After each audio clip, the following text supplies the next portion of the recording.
Bonjour à tous, aujourd'hui je vais vous présenter l'entretien, donc entretien révision vidange, vidange moteur avec filtre à huile, filtre à air.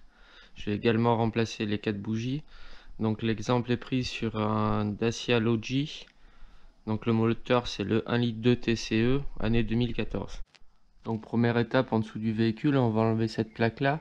Donc pour ce faire, bon moi je l'avais déjà fait précédemment, on a des vis, donc il y en a une ici, une là, on a une ici, pardon, je vous l'ai déjà montré, donc une là, et de l'autre côté les mêmes, donc une ici et une là. On enlève les 6 vis, on retire la plaque moteur, voilà, ce qui va nous laisser accès au carter de vidange. Donc le carter de vidange ici, le carter d'huile, donc le bouchon de vidange est ici et le filtre à huile est là. Donc pour le desserrage du bouchon de vidange, il faudra un carré de vidange.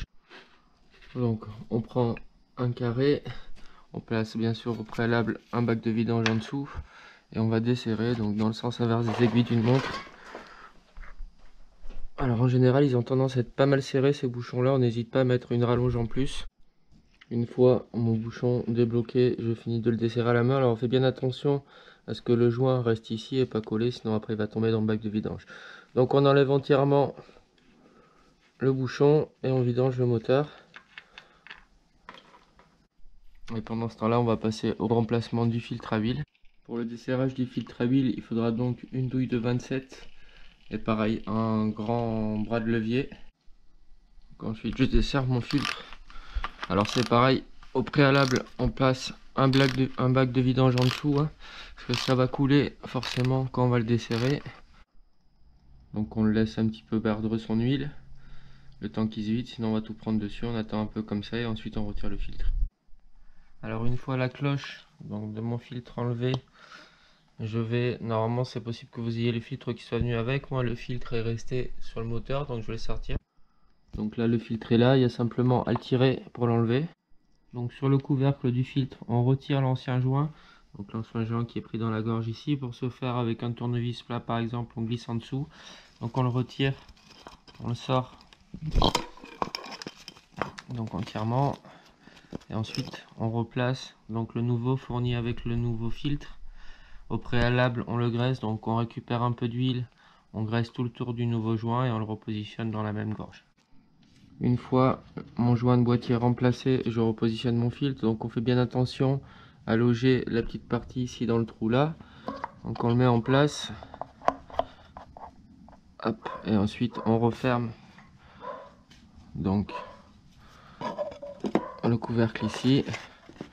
Alors on le serre avec l'outil. Le couple de serrage est donné pour 25 Nm. Dessus, c'est marqué dessus. Voilà, donc on commence à la main et on finit de le serrer avec l'outil. Bon, une fois ceci fait, on fait un petit coup de nettoyage. Voilà, remettre ça bien propre. Et ensuite, on va repositionner donc le bouchon de vidange en ayant au préalable changé le joint. On passe maintenant au remplissage. Donc le remplissage, c'est ici que ça se passe. On desserre le bouchon. Ensuite, on va rajouter dans un premier temps 4 litres d'huile ici. Alors sur celle-là, il est conseillé la 5,40, donc on rajoute 4 litres. Ensuite, on tire la jauge pour voir le niveau. Donc le niveau est compris entre les deux petites flèches qu'on peut voir, sachant que la flèche droite c'est le niveau maxi. Donc on regarde, si nécessaire on en rajoute pour arriver sur le maxi. Ensuite on remet la jauge, on ferme le bouchon, on démarre le moteur, on laisse tourner un petit peu et ensuite on viendra recontrôler donc sur la jauge le niveau d'huile. Et étant donné que le filtre à huile va se remplir, il faudra en rajouter un peu, toujours pareil, en faisant attention à ne pas être en dessus du maxi. Une fois ma vidange terminée, je vais passer au remplacement du filtre à air. Donc le remplacement du filtre à air, c'est relativement simple. On a deux pattes ici, une de chaque côté, une là et une ici. Donc on appuie dessus de chaque côté en même temps et en même temps on soulève donc la boîte. Donc on amène la boîte vers le haut. Voilà, et tout simplement donc le filtre à air est situé ici. Donc pour le remplacer, il suffit simplement de le sortir comme ça, on met le nouveau et ensuite on repositionne donc la boîte à air dans son logement et il faut simplement pousser dessus pour reclipser les deux pattes de part et d'autre. Et ensuite l'opération est terminée. Maintenant passer au remplacement des bougies. Donc sur ce moteur là, on a des bobines crayon, dites crayon, donc une bobine par cylindre, donc qui alimente à chaque fois une bougie.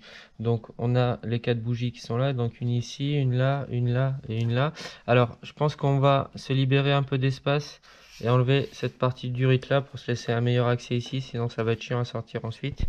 Donc pour ce faire, on va desserrer ce collier là et ensuite ce collier là, ici, et on desserrera également ici, c'est du 10. Et également ici, c'est du 10 aussi. Une fois donc mes vis enlevées de part et d'autre, on n'hésite pas à déclipser ici le tuyau. Toujours pareil, c'est pour se laisser un peu plus de place. Et ensuite, on déconnecte ce côté-là. Et après, on déconnecte ici. On retire entièrement la durite. Une fois ma durite retirée, ça me laisse suffisamment de place pour avoir accès à toutes les bobines. On va donc desserrer les 4 bobines pour se faire donc ici les boulons là, en bout de chaque, c'est du 8. Une fois toutes les vis enlevées, je déconnecte la connectique. Donc pour ce faire, on appuie dessus au bout ici, on tire en arrière. Alors si jamais vous avez du mal à retirer les connectiques, donc toujours pareil, vous appuyez, il faut appuyer relativement fort, donc on peut appuyer avec un tournevis, bon on fait attention à pas casser. Et en même temps on se glisse ici, dès qu'il y a un petit écart, on se glisse ici, on fait levier sur la connectique pour la retirer. Ensuite on retire les bougies, donc là rien de particulier, il suffit de tirer vers le haut, on n'hésite pas, on peut la faire tourner un peu de gauche à droite pour que ça vienne plus facilement. Alors il faut tirer relativement fort, c'est un peu collé, c'est du caoutchouc, ça a tendance à se coller, donc faut pas hésiter, on peut même le prendre à deux mains. Ensuite on retire la bobine, donc elle est faite de la manière suivante, cette partie là vient se loger en bas ici dans la bougie. Pour le desserrage des bougies, il faut une douille longue de ce type là de 14. Donc on positionne, on dessert la bougie. Voilà, on commence avec l'outil. Ensuite, une fois qu'elle est plus souple, on finit à la main. On enlève l'outil et on finit de la desserrer à la main. Ensuite, pour récupérer la bougie au fond du puits, soit on fait avec donc une petite pince longue là à long bec, soit éventuellement un petit aimant. On prend l'aimant, on récupère la bougie et ensuite pour reposer la nouvelle, on fait le même principe. On l'amène au fond. Ensuite, avec un petit tournevis plat, on la bloque, sinon l'aimant la remonte et ensuite on visse. Donc comme dit précédemment, à l'aide d'un aimant, je positionne ma bougie, je la mets en bas, je regarde qu'elle soit le filetage en face et ensuite je prends le tournevis, je la bloque et je retire mon aimant. Ensuite pour le remontage, on s'assure dans un premier temps qu'elle prenne bien à la main, c'est important, on ne le fait pas directement à l'outil, on le fait à la main, on la visse au maximum de ce qu'on peut à la main et ensuite on finit de la bloquer avec l'outil. Voilà, je précise vraiment, il ne faut pas commencer directement avec l'outil, sinon vous allez vous pouvez éventuellement endommager le filetage et là c'est quand même une grosse galère. Donc comme je vous dis, là la main à fond et ensuite on finit de serrer.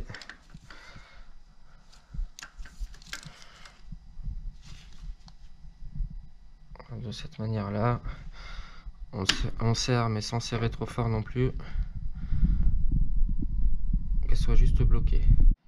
Alors, une fois ceci fait, on repositionne la bobine. Donc là rien de particulier, il suffit de l'enfoncer, on fait attention à l'arrière à aligner le trou ici avec le trou qu'il y a derrière, on la met en place, on repositionne la vis, alors on n'hésite pas à la faire tourner un peu, la déplacer si nécessaire, et ensuite on remet la connectique, donc on resserre ici, on remet la connectique, donc là rien de particulier, il suffit simplement de la pousser, on entend le clips. Je fais exactement la même manip pour les autres, donc je vais pas vous détailler, c'est exactement la même chose, on la tire, on dessert, on remet l'autre, on remet tout, la vis, la connectique. Je vais maintenant vous présenter la remise à zéro de l'entretien. Donc dernière étape, la remise à zéro de l'entretien. Donc moi l'entretien avait été fait suite à la petite clé de vidange donc, qui est allumée ici. Donc pour ce faire, on va pianoter sur ce bouton là jusqu'à avoir justement la petite clé de vidange. Voilà, donc cette configuration là. Ensuite on reste appuyé là-dessus. On appuie un moment. Voilà, là la petite barre du kilométrage clignote. Voilà, et là il y a inscrit 20 000, donc c'est-à-dire que l'ordinateur de bord a enregistré l'information de la vidange. On peut relâcher donc le curseur. Ensuite on va simplement donc couper le contact et remettre le contact et contrôler donc que la clé ne soit plus affichée, là ce qui est mon cas. On peut démarrer le véhicule. Voilà, il n'y a plus de clé d'afficher, l'opération est terminée. J'en ai maintenant terminé avec l'entretien du logis. J'espère que ce tuto a pu vous être utile. N'hésitez pas à vous abonner à ma chaîne YouTube Paco le Mécano. Merci.